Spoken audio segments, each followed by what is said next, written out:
After long drives, many car owners face one common problem. The engine running too hot. Excessive heat doesn't just reduce performance, it can cause serious engine damage, such as piston melting, detonation, or even complete engine failure. To keep the engine running at optimal temperature, there are two main lines of defense: the radiator, which cools the coolant, and the intercooler, which lowers intake air temperature to improve combustion efficiency. Factory intercoolers often develop leaks at the joints over time, causing reduced performance. We bought a new intercooler, some stainless steel pipes, and a 9-inch fan at Kaka Auto Parts. Firstly, the original stock factory setup. We're gonna drive around town for a bit. 600.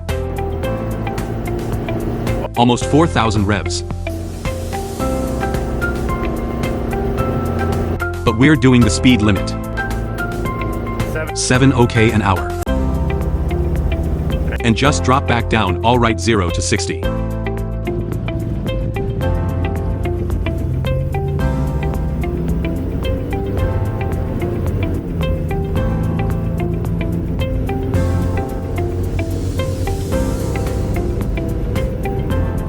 Bang, on 500. There we go, 0 at a 60 uphill, gives us 550. So pretty clearly at about 450. 400.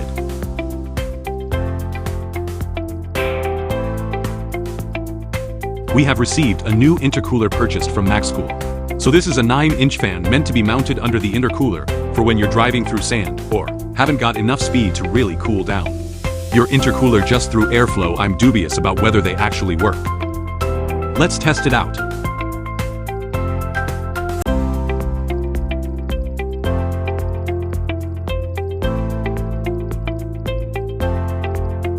There we go. Next thing, we're gonna take this sensor,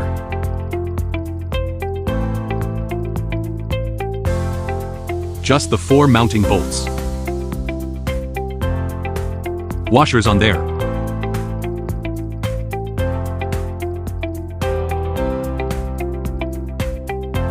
so 2 bolts here, 2 more bolts at the back, and this intercooler is ready to come out. Right side out. And that's the front.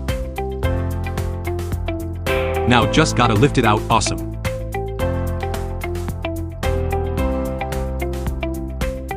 And there is our old leaking covered in oil intercooler. Next up, we're gonna take these rubber bushes and washers out of the old intercooler.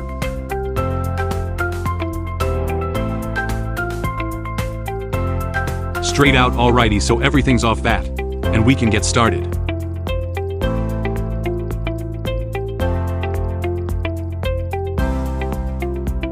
It's quite a smart design, this, isn't it? So this intercooler is gonna go in the exact same way. It came out 4 bolts and 2 hoses.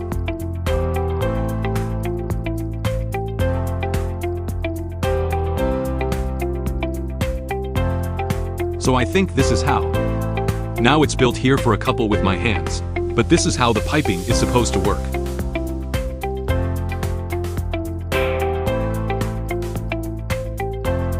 We got in the intercooler, and we got in the piping from the turbo. Just a quick tip: install a fan before you bolted the intercooler in.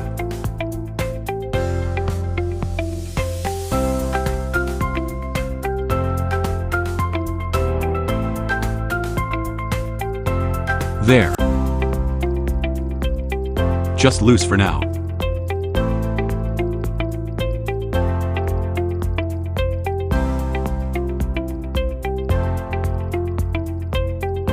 Right here, look at that. Quite satisfying inside. Come on. Look how filthy that is. Check that out. I can't tell whether it's more mud or oil. Like, look what's caked on the hose clamp. Far out. So, this is the other side coming off the intercooler and going into the engine. Then we can take it for a spin.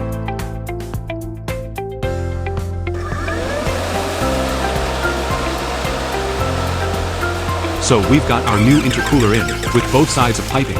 and the fan. It's time to test out whether these cheap Maxcool battles are up to scratch. Alright, so we're back on our 0 to 60 stretch, let's do it.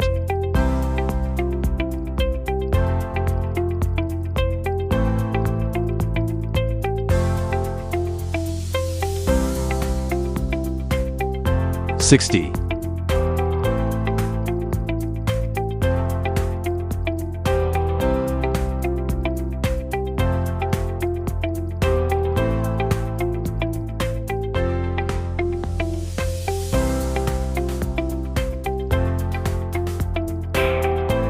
$700.